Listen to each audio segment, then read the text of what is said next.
And welcome to the Take a Breather podcast with Stacy Every and Eric Almeida. We are certified emotional freedom technique practitioners. And as always, subscribe to us on Apple Podcasts. Give us a 5-star review. That helps the podcast out a lot. Or like and subscribe to us on YouTube. That also helps support the podcast a ton. Today, we are going to be doing part 3 of our death series, which is kind of crazy that we continue to talk about death. So once again, we're going to throw out the disclaimer of we will be intimately talking about death. So if you find this topic to be difficult to listen to or triggering for whatever reason, or if you've recently had a death in your family, we recommend to either listen with caution or maybe put this one aside and listen to it another time, or hey, listen and tap along, whatever works best for you. So in particular today, I'm going to be grilling Stacy a tiny bit around the topic of death. So Stacy wanted to talk about the interesting concept of how death can have an impact on one's body outside of the actual act of dying, how someone else's death can have the impact on one's body. So I am quite intrigued by this because, and Stacy, you have mentioned this before, that your father had passed away not that long ago. So it is the end of March of 2021 when we're recording this, and your father passed away in early December. Yes. The year before. So 2021, yeah. 2020. 2020. Yeah. What year? I know. What year is it? I know COVID has messed up my time sense completely. Yeah, December in 2020 is when he passed. Yes, not of COVID, something else, but yep. And for the listeners who might be thinking, why the hell am I making you talk about this? You're willingly wanting to talk about your father passing, so I'm not being a dick. I'm throwing it out there. No, not at all. I mean, that's why that's why we jumped, we started the podcast and our first thought was, let's talk about death as one of our very first conversations. In a huge part because we don't have these conversations, as we've discussed in the other 2 episodes about death, that people are deeply uncomfortable with every aspect of death. And so I would just assume, and people might be offended that I'm kind of laughing a little bit. And it's, once you lost someone, I guess laughter does come up. It's there's things that are sort of wryly humorous about.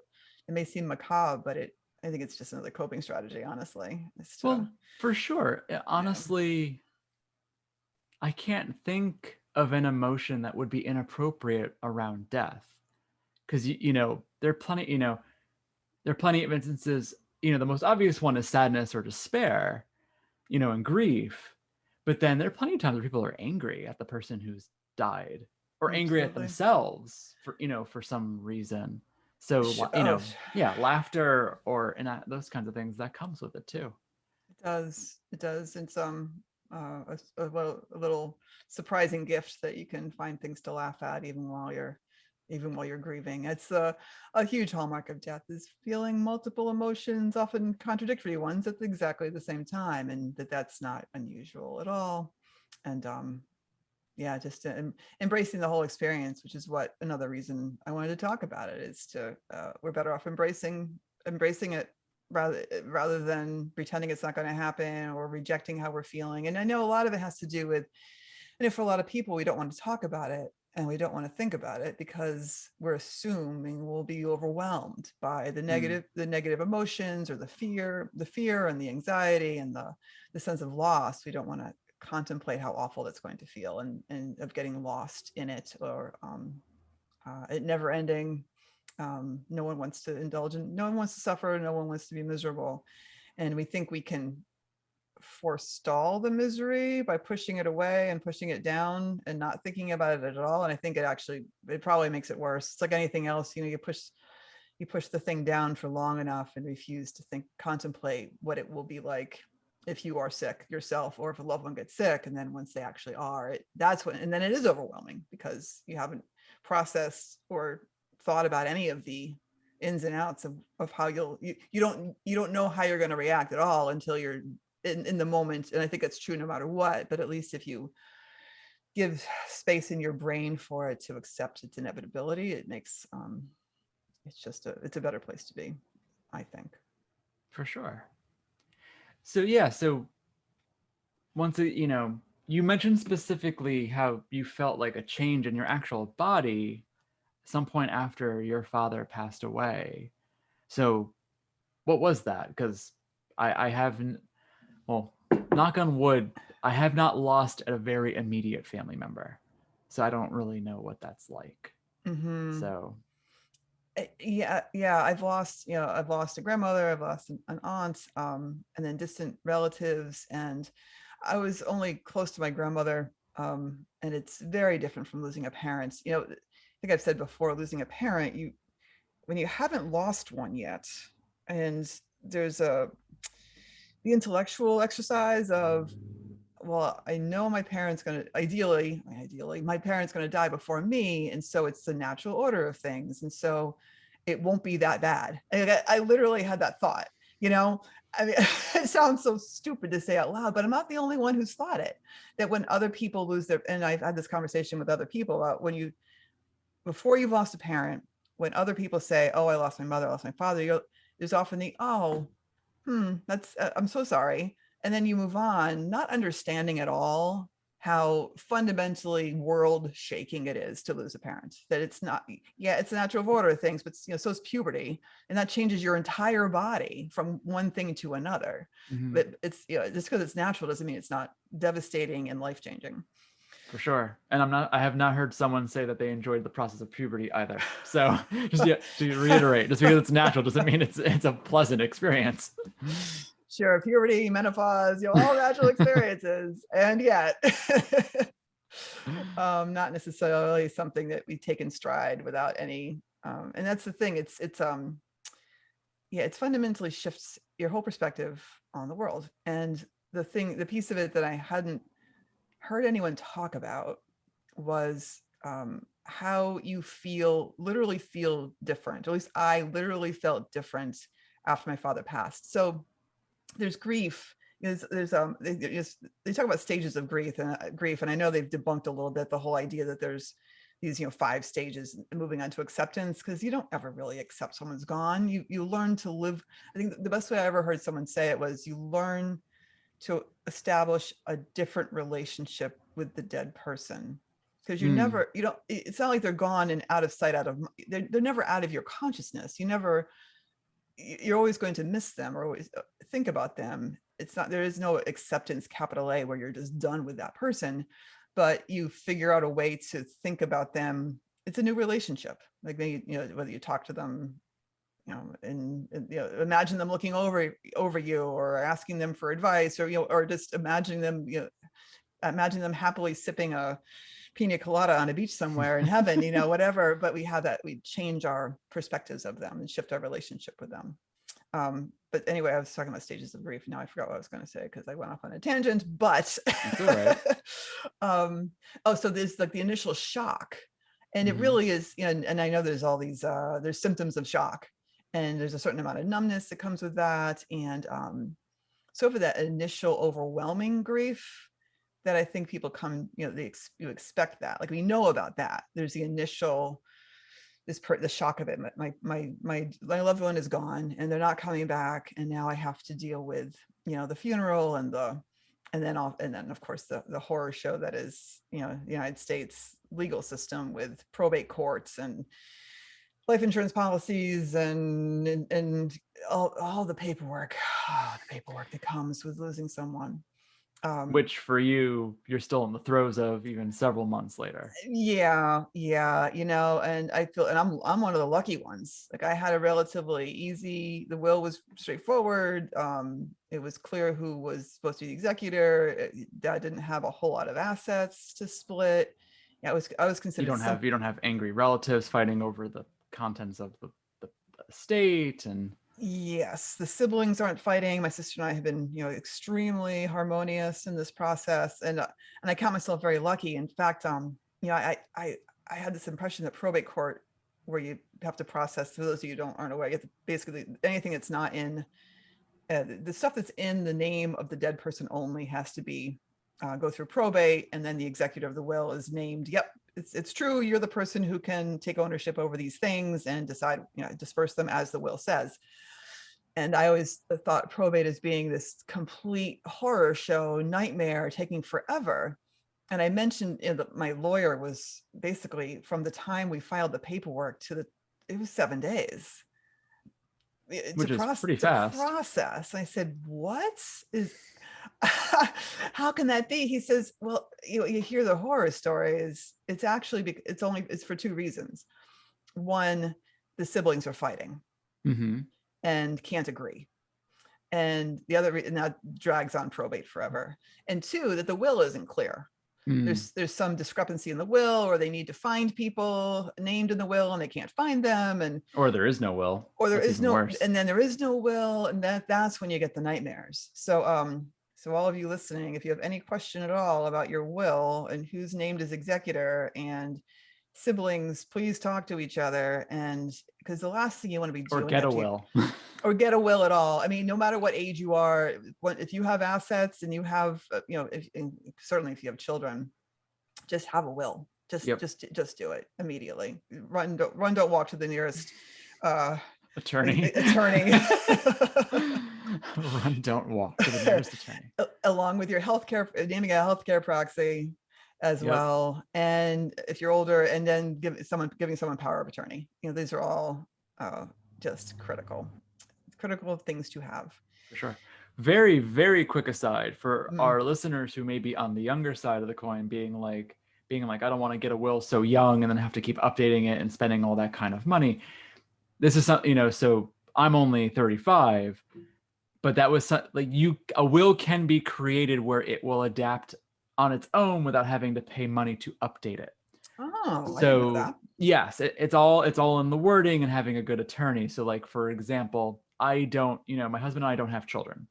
So he's my primary beneficiary if I die. But if we're both dead, the proverbial plane crash, or he had died before I did, my assets get split out amongst my heirs, which are my nieces and nephews. And I have it built into the will that if my siblings have more children, it's automatic.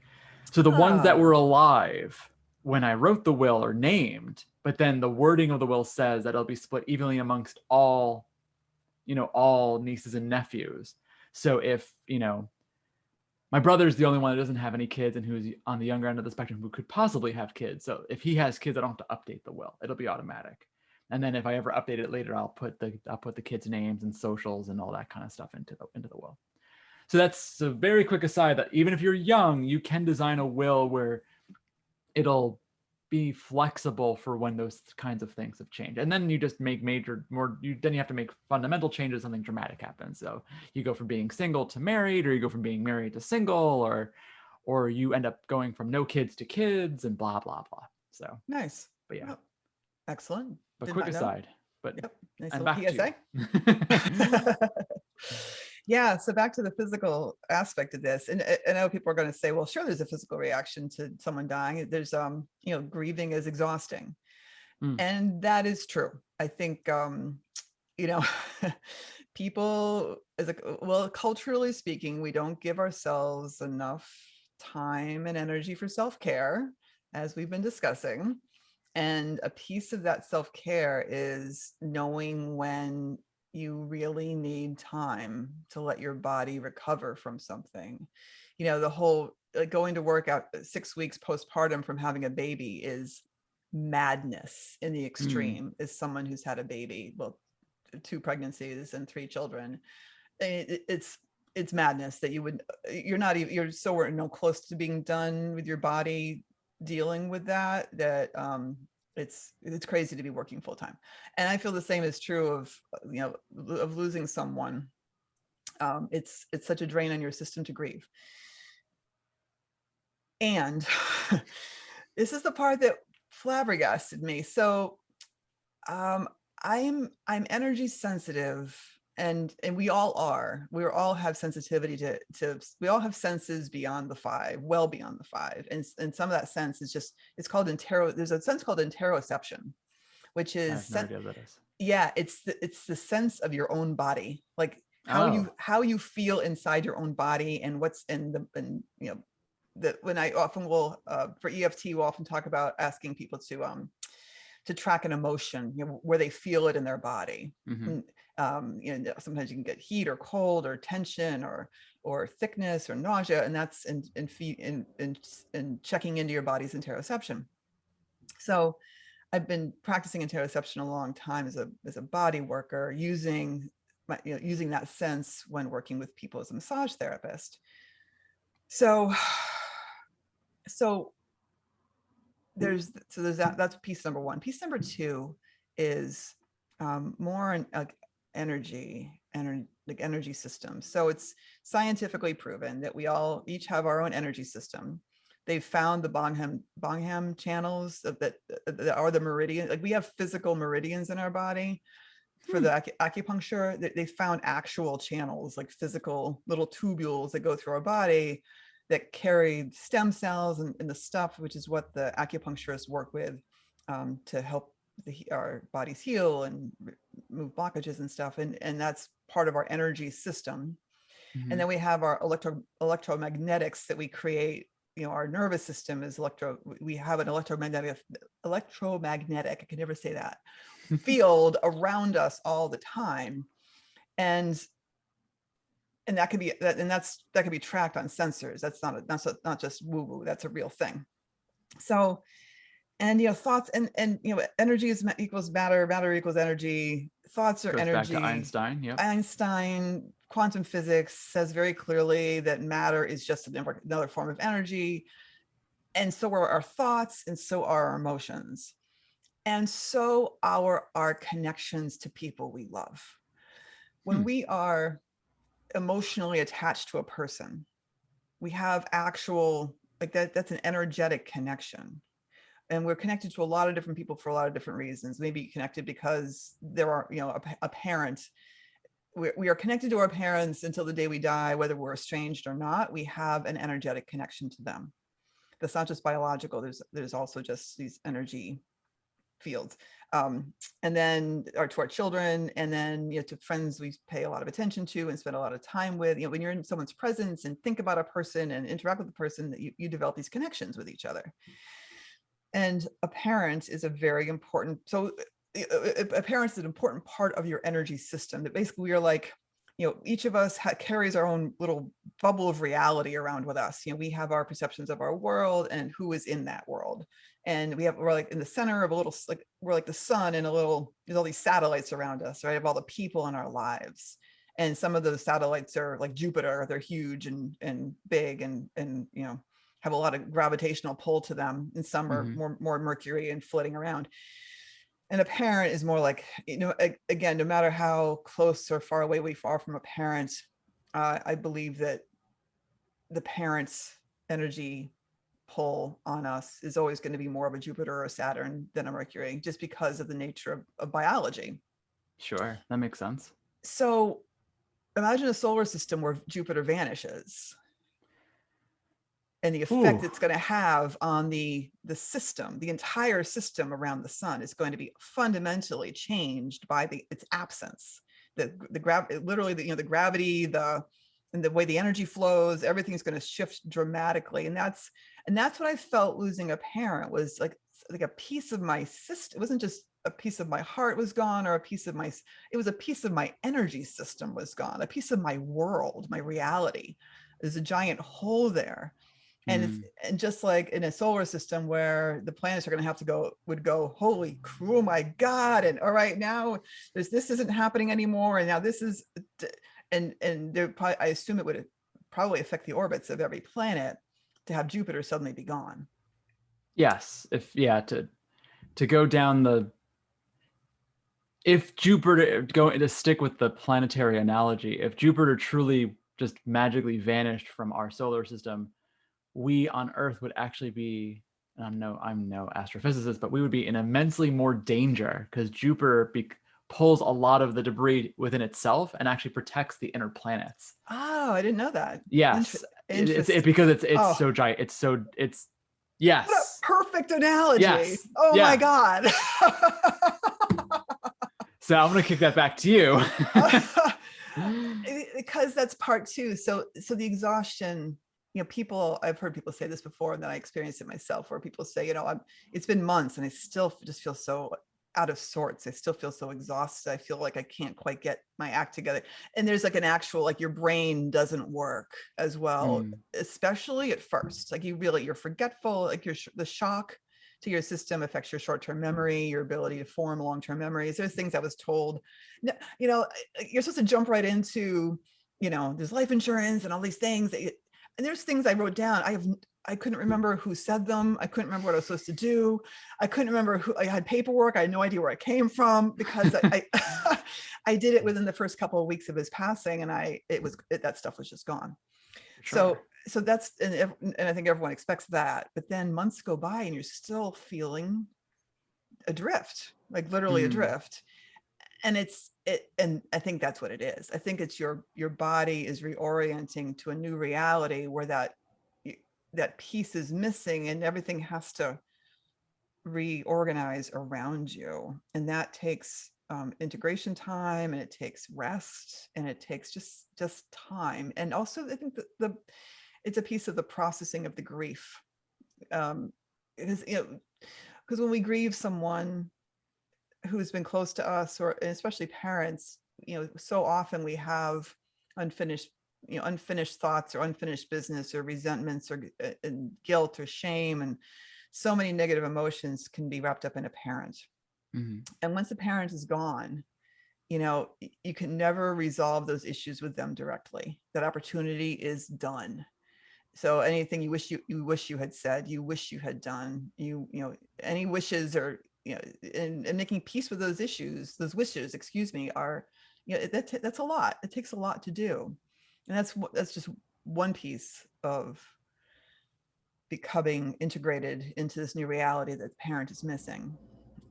There's lots. The one that really also made an impression on me was how I am now that much closer to being the oldest generation of my family. And to continue with the debris analogy with Jupiter, that my dad was older, and he was living alone, and he was certainly getting more frail, and it was just gonna be a matter of time before he needed to go to some kind of assisted living facility. And he was fighting it every step of the way. And I could talk again about how I believe there are things worse than death. And I think he is happier having gone than he would have been going. He'd rather be gone completely than gone to a nursing home. And that this was actually the best choice for him to move on to wherever it is we go after we die, rather than being in a facility where he was trapped in a wheelchair, because that's where he was heading. Lost my thread. So, Jupiter. So, but him existing and him having his estates, like he was still someone I could go to for advice, or for, I didn't very often, because he rarely agreed with me. He hardly ever gave me the advice I wanted to hear. Which sometimes is the purpose of a parent, is to kind of give advice the child doesn't want to hear.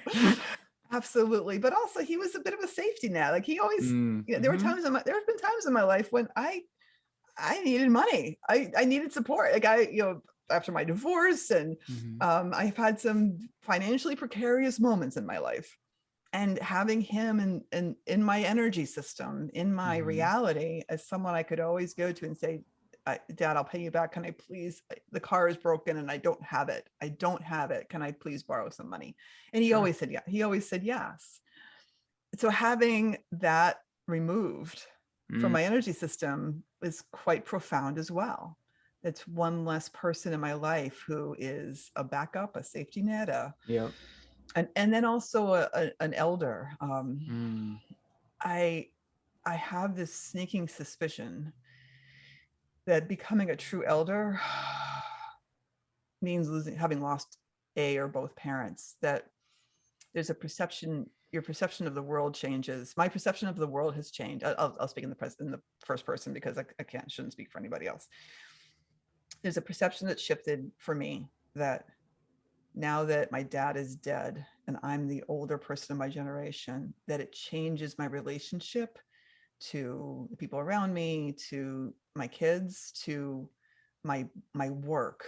Like the idea of the elder being the person who is there for advice, who's there as not necessarily the ones who are the movers and shakers, but they're the ones who you go to if you're a mover and shaker and you need some help. That's what the elder does. And that and being, it's such a community minded role too. You're really not thinking of your own glory or of your own place in the world and being, well, yes, your own place in the world of that there is no pyramid scheme with you at the top. That idea goes away, where the like narcissism is something we all need, absolutely, to be, first as children for self-survival, and then just, of course, speaking of self-care, and that the involvement of self starts to really shift again for me, and that the elder is thinking about the community at least on par with their own needs. It's always in the back of your mind that the community is, and this is maybe this is just what I want elders to be, that I miss having that kind of a community where I miss something I've never had in my experience, where you live in a neighborhood where you have your aunts and uncles around you, or that's nothing I got to grow up in the 80s, where it was everyone for themselves, nuclear family, you tended to move around a lot. You didn't have your extended family around you. And that was my growing up experience. I know it's not everyone's, but I feel like that's how you become an elder, is when you're around the younger members of your family and help take care of them. And I feel that role more than I ever have now that I've lost my father. So I did a lot of talking. I don't know if it all made sense or not. No, it totally did. It's, one of the, in your particular scenario, your parents are divorced, so you have the split there. Yeah, I have lots of splits. You have that split there. You're already the oldest child between you and your sister. And so, like, I can only imagine that I can only imagine with the loss of Jupiter, which is actually kind of funny, because Jupiter is the Roman name for Zeus, the king of the gods. So, king of the gods. The king of the gods. Appropriate for my Very father. Appropriate. Yeah. And so, with the loss of Jupiter, with the loss of your father, that absence of that gravitational pull, an energetic thing, all of the random debris that Jupiter was once pulling in is now kind of going elsewhere. So it would be very like, have people been leaning on you in a way that they haven't ever had before? Because it usually would go to your father. Oh, interesting.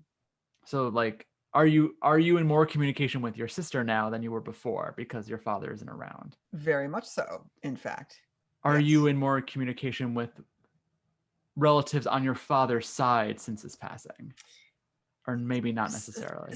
Well, I mean, since I've had almost none, most of them live in Florida, and then there's extended family who I never really met, but I have definitely been in more contact with the extended family that I do know. Yep. And that's part of that transition from the sounds of it. It's that, like, your sister, the relative, if your father still has siblings that are alive, or, his nieces and nephews, which would be your first cousins, like that, the connection through him is gone, and now the connection might go straight to you, or the connection might evaporate. Yeah, that is an interesting side effect. I hadn't thought of it. And I guess, that's the thing. There's like, it's hard to talk about because I sound insane, or it sounds just socially unacceptable to say that there's certain gifts you get when someone passes. Like, there's certain benefits that you get when people pass. I mean,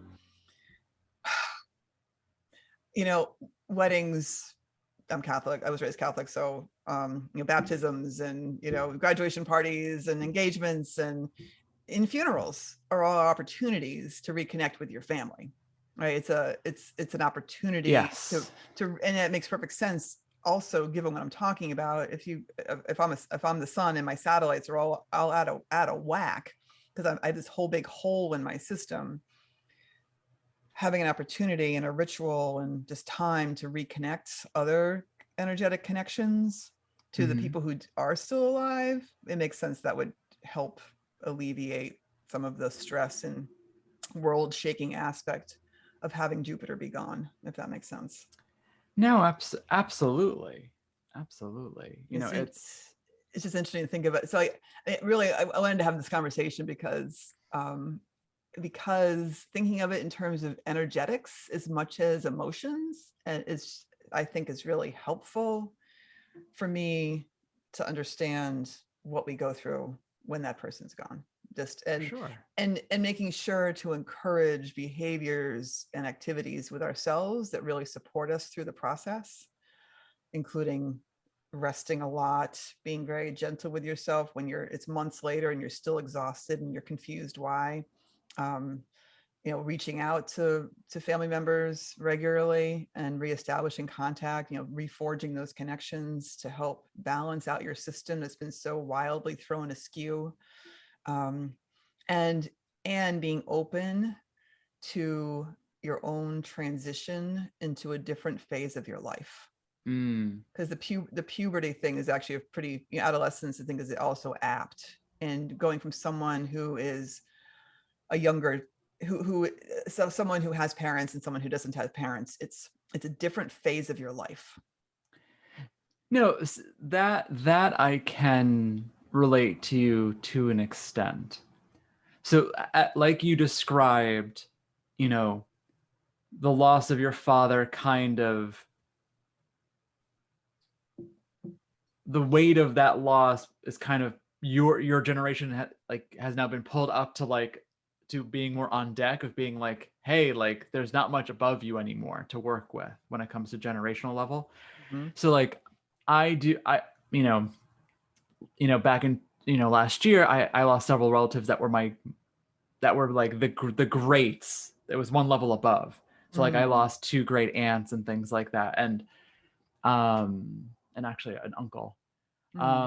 But the when I was talking to my sister about it, that was something that we both were like in agreement with, that it was like we are witnessing the disillusionment of an entire generational layer and that all of us are stepping up. And so, it's a very, just like how puberty is a transitionary period from childhood into early adulthood, that same thing is it's the same kind of transition.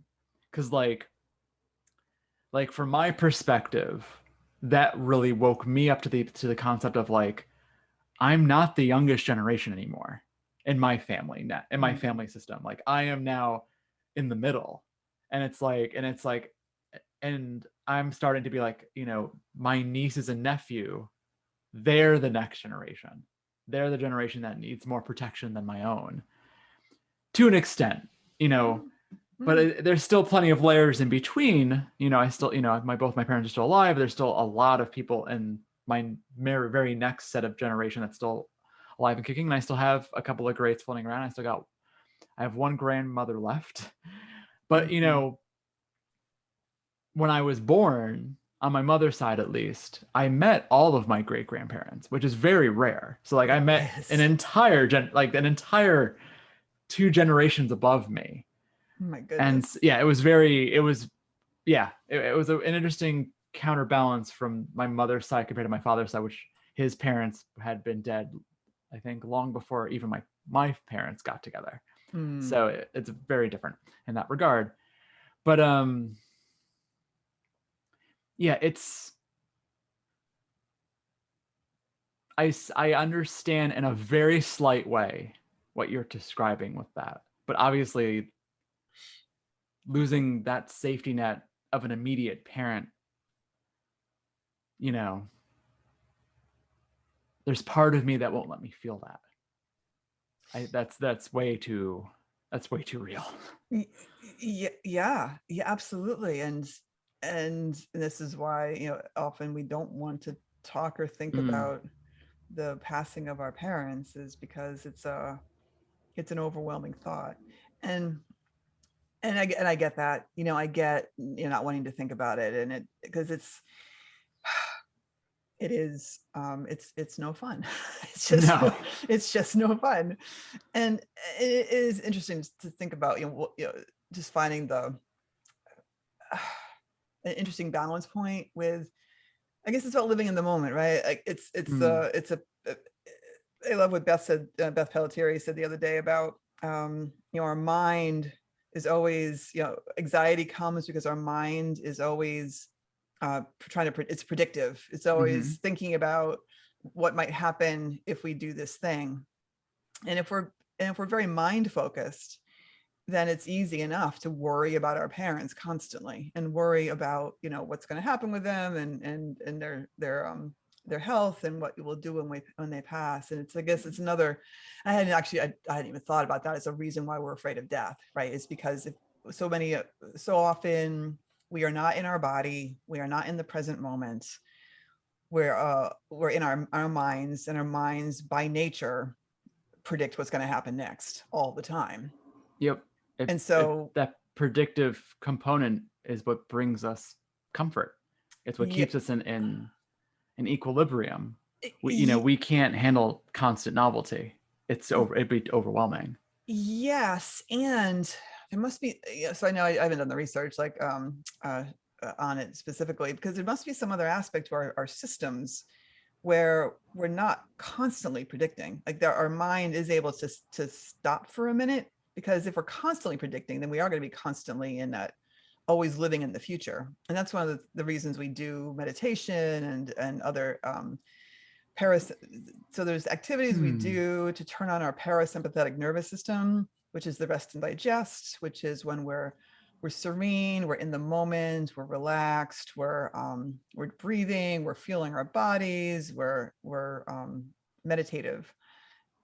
Our mind specifically, we're specifically trying to taking our mind offline in those moments, because that in fact raises the cortisol level again, because thinking about the future is action, and that's the sympathetic nervous system. That's we're back to cortisol and adrenaline and all the stress hormones.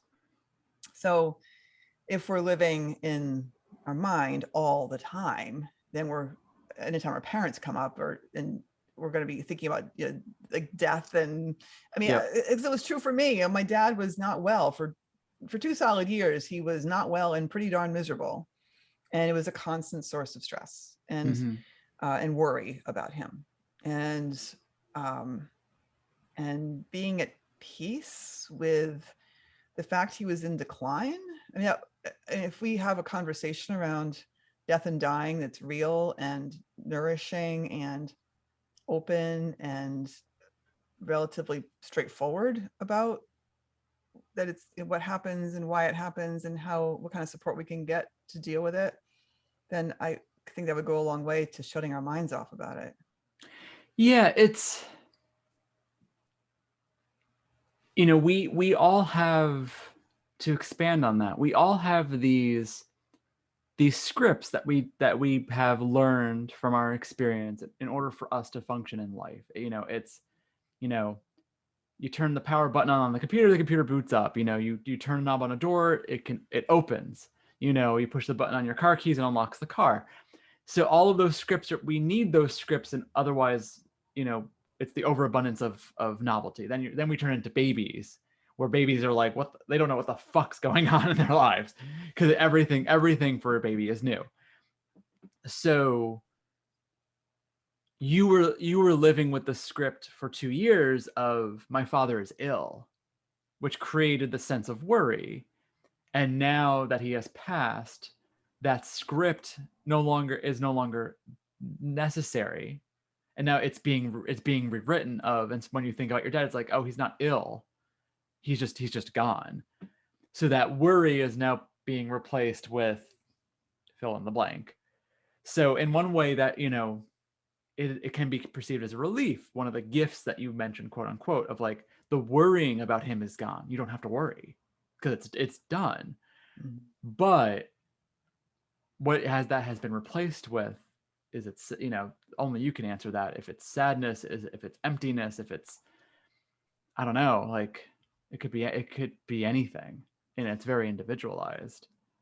Sure, sure. I mean, at some point we're sorry for ourselves. We're grieving our loss.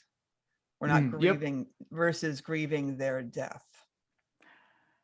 Yes. No, it's true, because putting aside putting a pin in the, souls existing after death and things like that, the based on our lived experience, because we're still alive, um we're processing something that they aren't processing.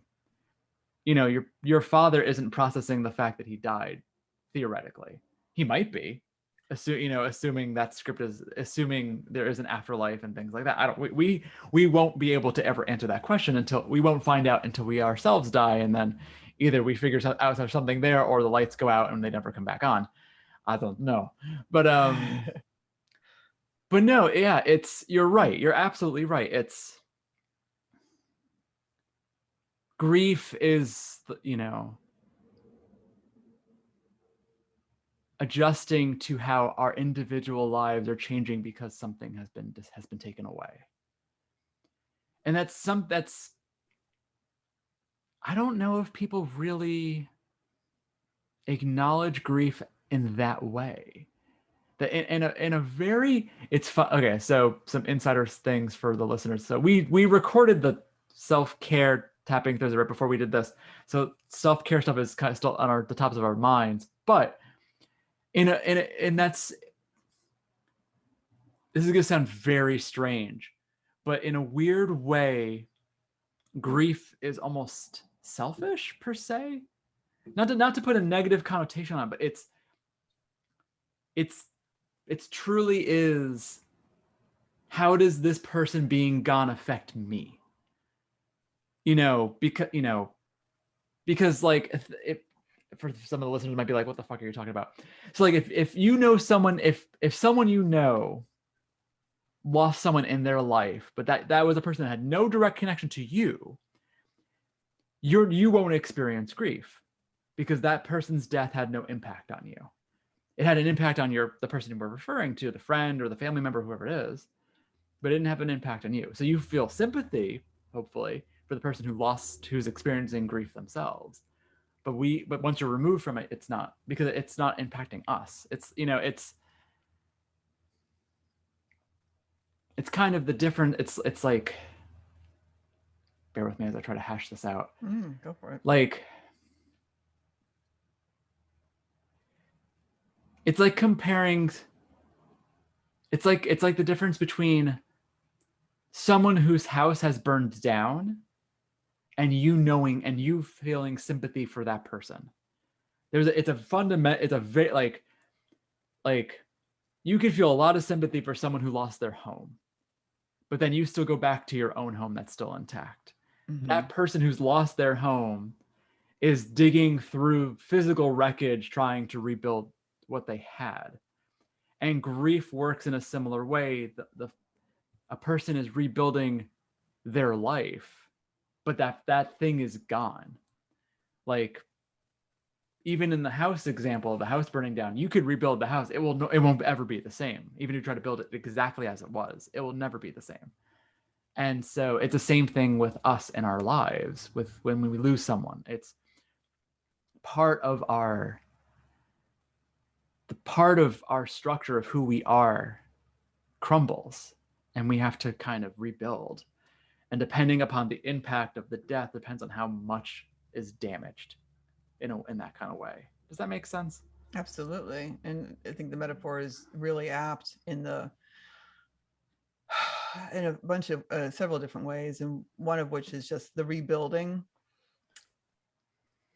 If you were rebuilding your house, you'd have to go and live someplace else for months, and you wouldn't expect the house to get rebuilt overnight. And we can't expect to be done grieving overnight at all when we lose someone who's important to us. And the idea of grief being selfish, I think, is an important point too. That and here, I know we're using the term selfish, which is so, anathema, that we should never be selfish. I mean, self-care in general is selfish. We're tapping on the idea that taking care of ourselves at all is selfish.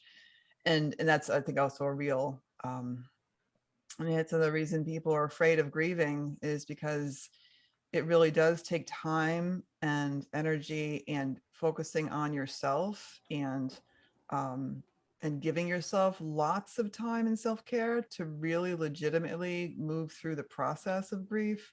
And we, like, know in our hearts we either aren't given opportunities to do that, or won't give ourselves opportunities to do that. That feels, deeply, it feels wrong to spend months grieving, and to indulge in the self-care, and selfish to take weeks and months to really get over, to let our bodies process what's happened to us.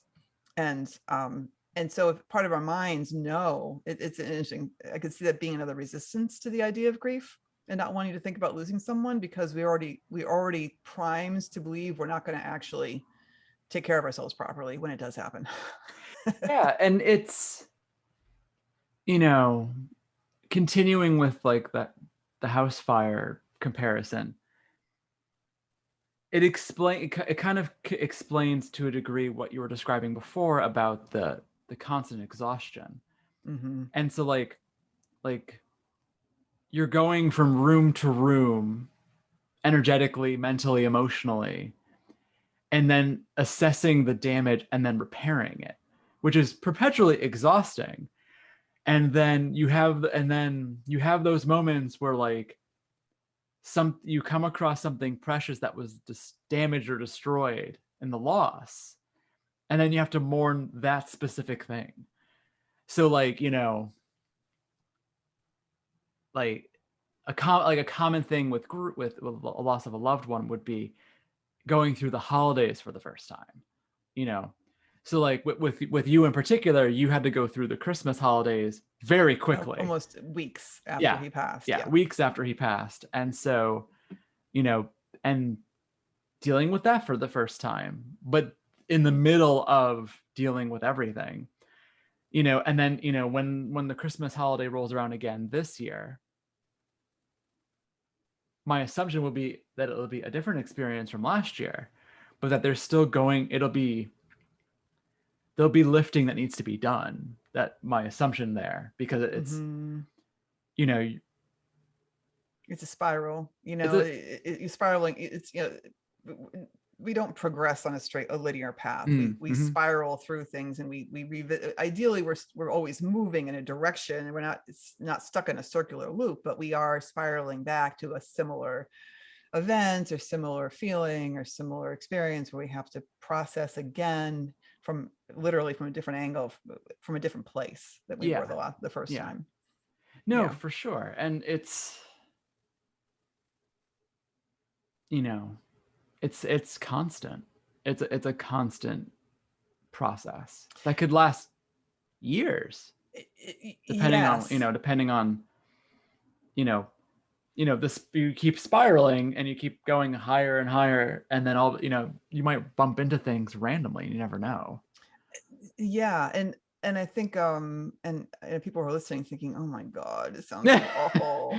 As we're depressing everyone. Well, and here's the thing, to turn that on its head a little bit, is something else you said before that made me think of this, that grief being selfish is an opportunity for some real self-analysis, revisiting what we believe and how we feel about ourselves and about our childhoods, or about ourselves in relationship to other people. There's so many things that become uncovered and obvious when someone dies. Mm-hmm.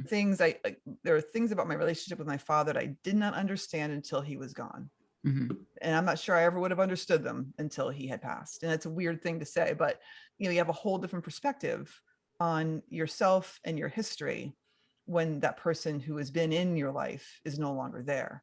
And I think there's some energetics with that too. Like the worry and the immediacy of the relationship with the person, it takes up a lot of time, energy, and headspace.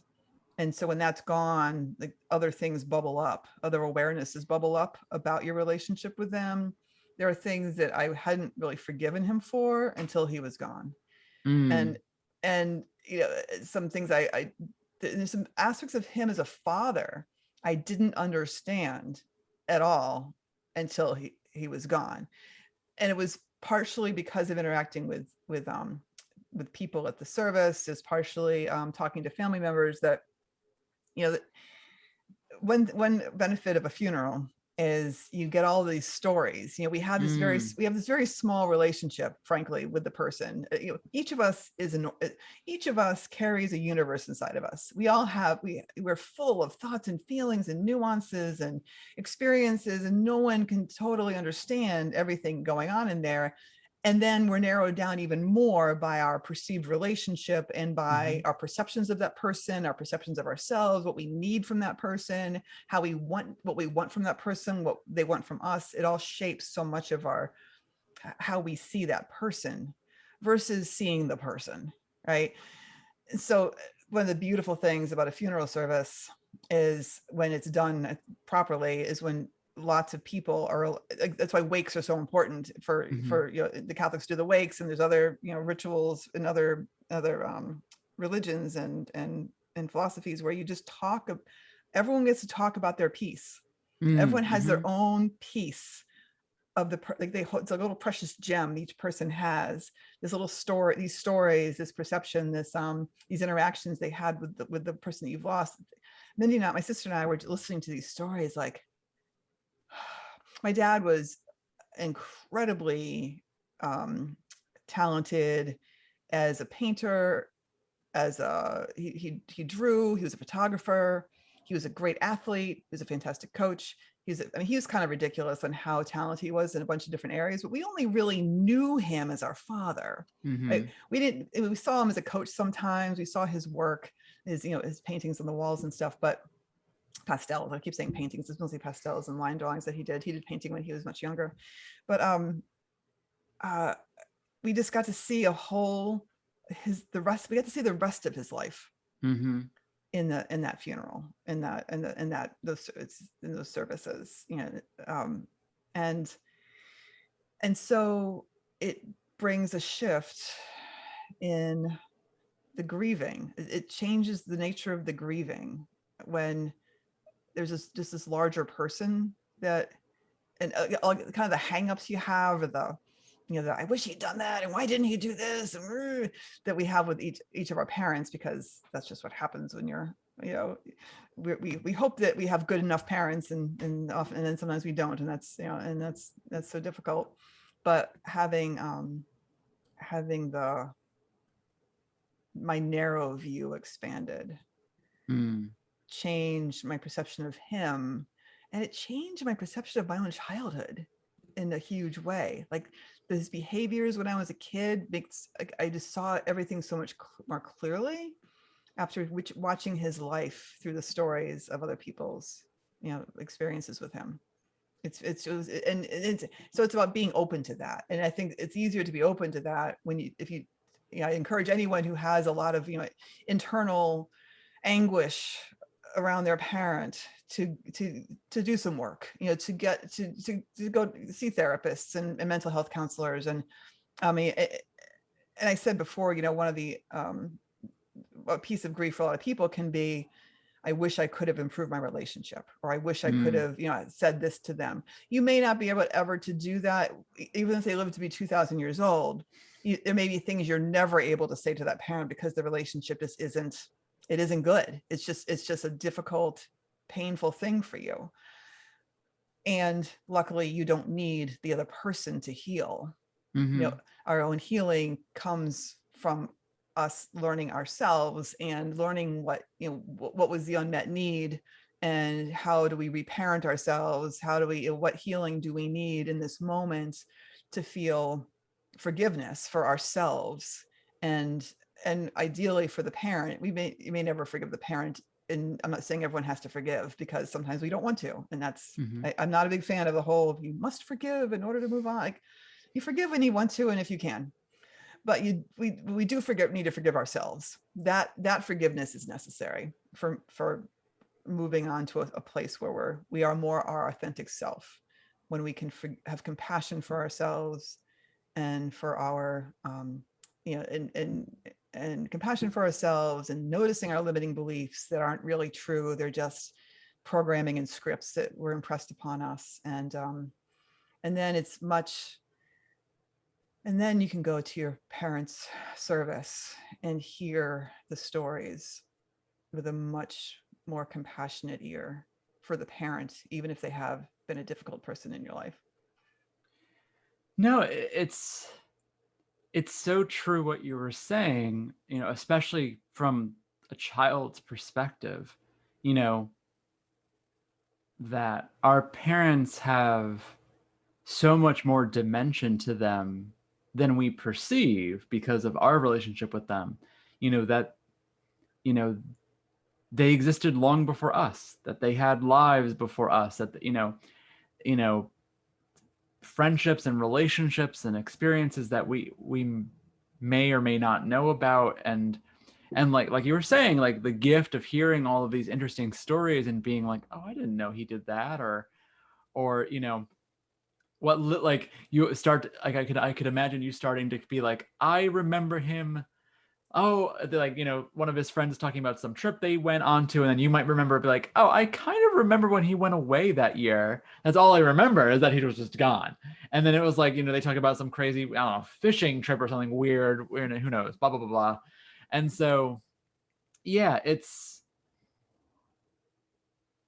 I agree with you, that coming together, and then, you know, the the sharing of stories is so important. It's a way for everyone, that the person who's passed, everyone that they've touched while they were alive, has a chance to kind of express their care for them and then share amongst themselves. And like, from my perspective, one of the things that I admire a lot about what Jewish people do with the sitting Shiva, actually having the 7 days of, and then having that be a time of, like, the family just stays put, and then everyone else comes to them, and then just spends time to grieve and to talk and to everything else. Like, it's the commitment of that kind of time, which is so important, that a lot of, like, a funeral and a wake on the Christian side does it to an extent, but it could be so brief, and then usually it's so fast after the person had passed. It's this whirlwind where, like, who's able to process anything in those times? And it's so different. It's so interesting. It is. And actually, it's interesting too from an EFT perspective. So, when the principle of EFT is that when you're having a negative emotion, you let it be as strong as it needs to be in the moment. Like, often, so you have a memory. So one of the things we will do in EFT with someone, they have a memory of something horribly, something that made them feel horribly guilty. And they tap and recall the memory and let themselves just feel the guilt. Like, go ahead and as strongly as you can manage in the moment, and just keep tapping. And interestingly, that heals your nervous, so that the guilt that was locked in your body gets healed. It heals the nervous system of the guilt. That energetic blockage has been removed. So an opportunity, like, certainly the Jewish tradition for 7 days, but even with the Christian tradition of wakes and funerals and then the after parties, you're getting together and it literally expanding your grief. Like, you're because that's the thing Mindy and I said to each other, was after hearing the stories, and there were so many people who were so sorry to lose my father. They were just heartbroken at losing their best friend, at losing their coach, at losing their former teacher, at losing, the guy who sold them their house or did their wedding. Just they were so heartbroken. And having everyone get to express as strongly as they want their piece of grief from their perspective and their angle, and speaking to that grief and letting us, like, all hear, and just expanding let's just grieve. Let's say all the things we're going to miss horribly about this person, and let ourselves be sad, for goodness sakes. And not only do you get to sort of just expand the grief and let your system, like, witness your own grief and witness the grief of other people, and you be witnessed yourself, which is, so clearly healing. And that's what often why just talk therapy is helpful. But that also it takes, I believe solidly in being selfish and, taking care of yourself when you grieve, and also having being able to get out of your own grief and feel compassion for the grief of others is also nourishing in a way. It's a bit of a relief from your own grief to be able to grieve for somebody else for a change and not be completely just, stuck in your own pain. Because Mindy and I said, we just got one slice of dad. We got the father. Yep. And these people got the coach and the artist and the friends and the leader, and they, so they're missing these whole other facets. So and passionately grieving for him, and it really takes you out of your own grief for a bit and lets you having compassion for others, and then it's easier. And then I think it circles back, compassion for others, compassion for the self.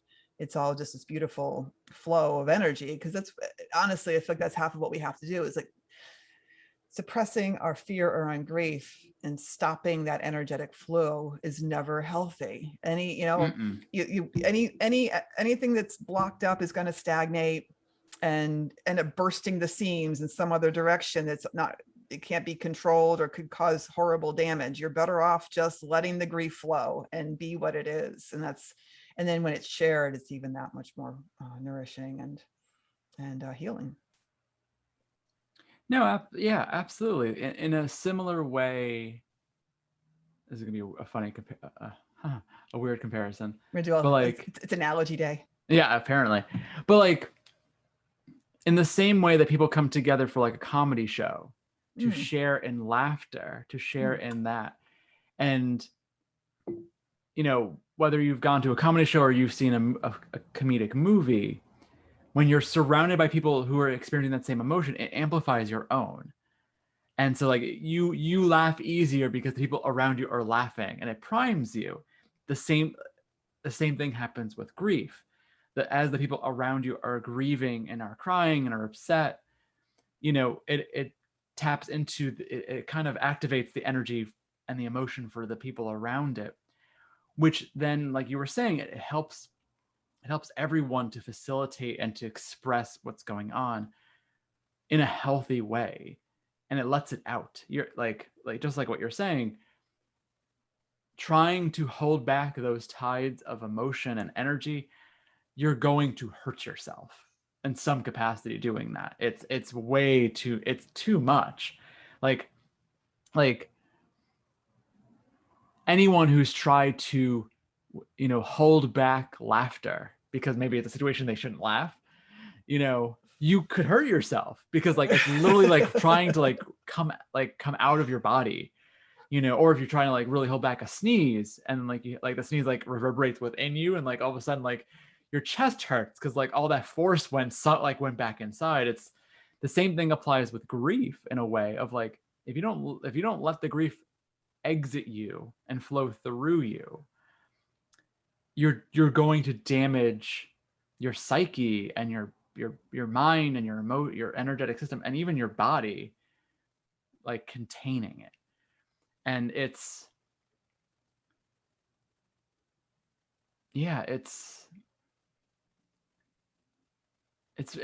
unfortunate that a lot of times, a lot of cultures resist that, like have that resistance of like, it's inappropriate to express so much emotion in front of people. And it's like, okay, fine, like do what floats your boat, but then like feel it sometime. If you need to feel it alone, then feel it alone. But like, you can't not. It needs to come out of you. Otherwise you'll, as useful as suppression is in certain situations, you do not want to suppress grief. It's way too much. It's you'll ravage yourself in that way. You just, it needs to come out. Almost like a wild animal. It'll claw at your insides until it gets out one way or another. Yes. I think, at least in the United States, I don't know all the reasons why it's been become cultural to suppress strong emotional states. I I've read some books that make me wonder if how much of it it's about race in America specifically. My grandmother's hands, Resma. I always forget his last name. Sorry, whoever might be listening. My grandmother's hands. If you look it up, he specifically talks about the traumatized populations who emigrated to the United States in the 1400s and 1500s. That in how in Europe, living as a serf, or people were either horribly poor or they were horribly rich. There were reasons people were willing to leave their homes to travel on an ocean where they might drown, to go to a land where they had no idea what they could even eat. That things were that bad in Europe for a lot of people that they were willing to leave that behind, and and die of any number of things when they left. Sure. And that in fact, a lot of the practices for keeping the masses from revolting involves, systemic brutality by the kings and the dukes and the lords, with burning the infidels and public hangings, and I mean, think of all the horrible medieval tortures that they taught, drawing and quartering and racks, and just a array of disgusting, horrible things that humans did to each other, all for the sake of control. And those people came to the United States with horrible trauma, and how much of repressing grief is a traumatic response to just being afraid that if I let themselves feel the grief and the trauma, they'll go mad. They'll be that. And I think it's what a lot of people feel now is the grief, once they let it out, it's bottomless, that there'll be no end to it. They'll never stop crying. But you do stop crying. It's trusting our bodies. Again, back to the body conversation. Excuse me.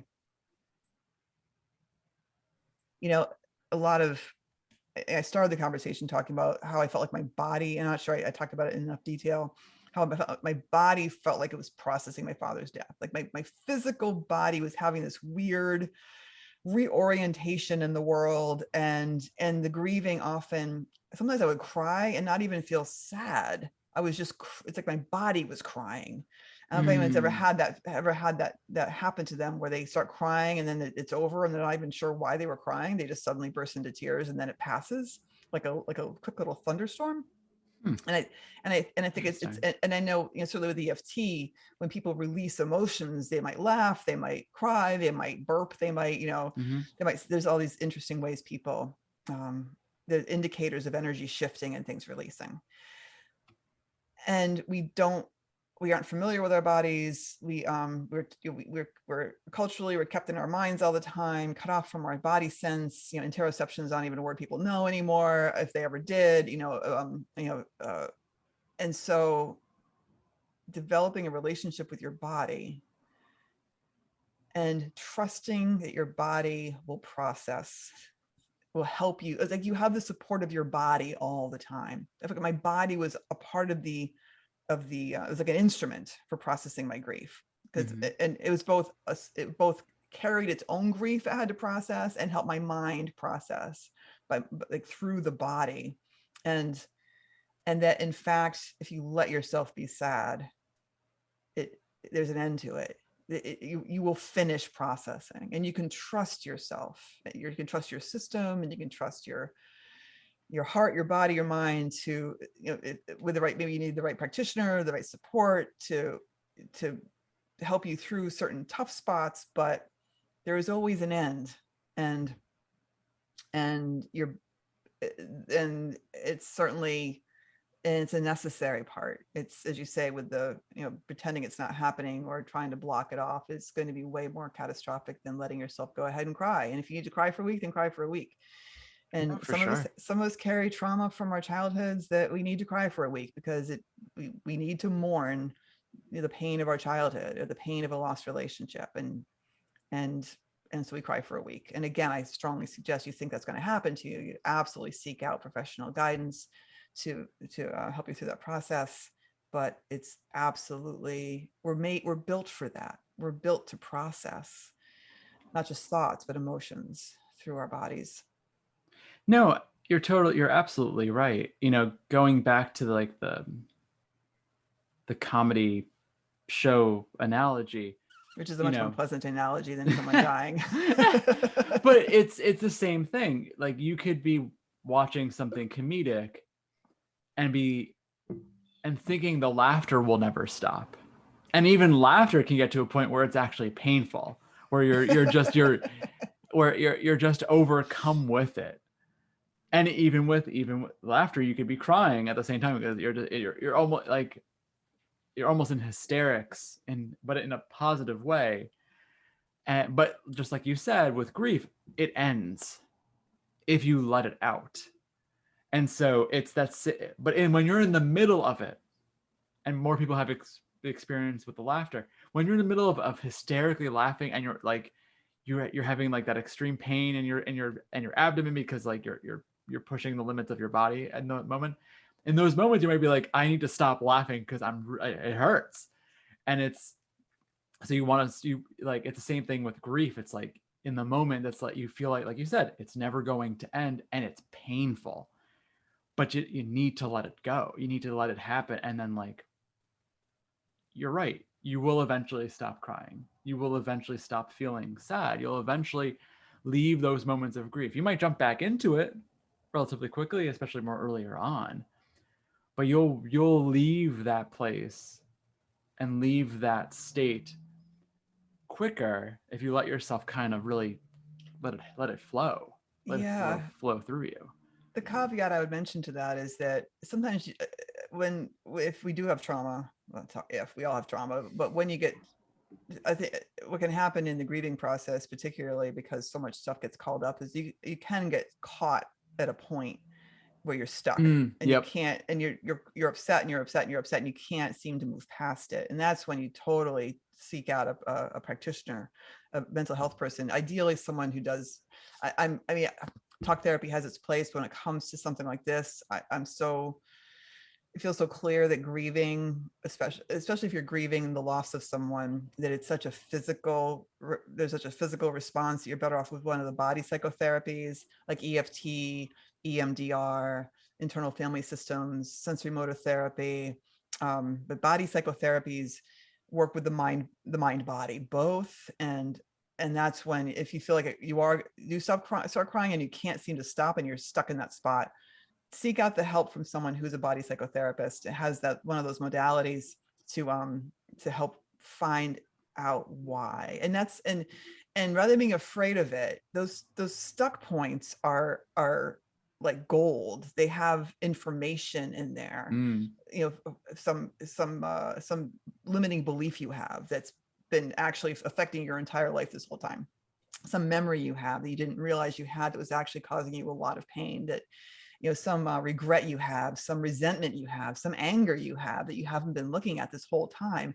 If it's stuck there, it wants you to look at it, and it wants to be examined and it wants to be processed, and it's going to be extremely helpful to do that work. It's don't be afraid. Don't be afraid to look at it, because it's never as bad as you think it's going to be. I say that it's rare. I think I say it, I shouldn't say it that way. Generally speaking, our assumptions about how bad something is, the reality is never as bad as the reality is rarely as bad as what we can imagine for ourselves. Once we actually look at the memory or look at the belief about especially the beliefs about ourselves. I know often we feel bad about ourselves and about our limitations, and then we find the points where we're stuck. It's based on stuff we were taught when we were young. It's stuff that happened to us. It's not our fault, and that's where the compassion can come back in. No, for sure. Another way to look at it as well, with those hooks that happen sometimes with grief, is if you go in and face it yourself and unhook it, with or without the help of a practitioner, that's up to you. Yes, in that moment, it will be more painful.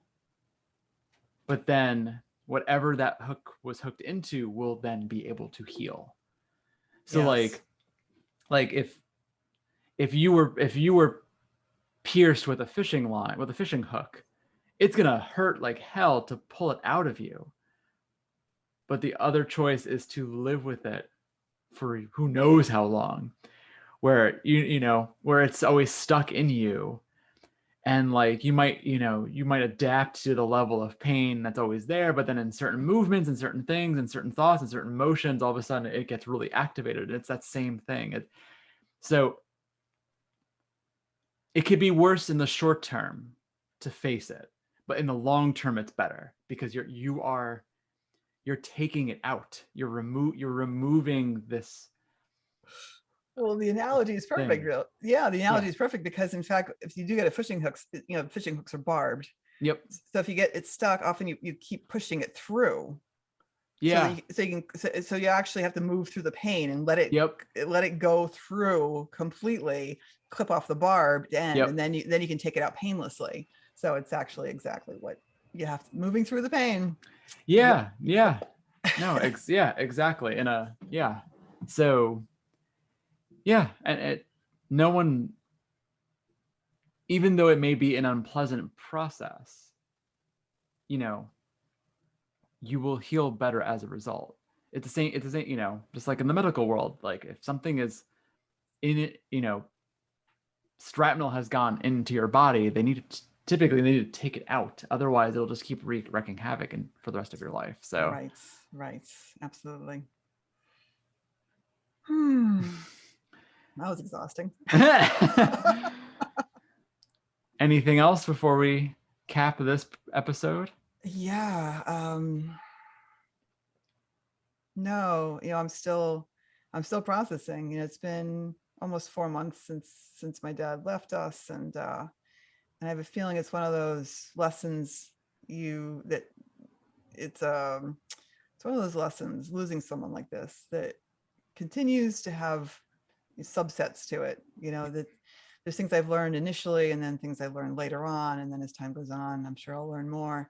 I guess just the thought of being open to every experience we have is having there's nothing that happens to us that doesn't have a gift along with the price.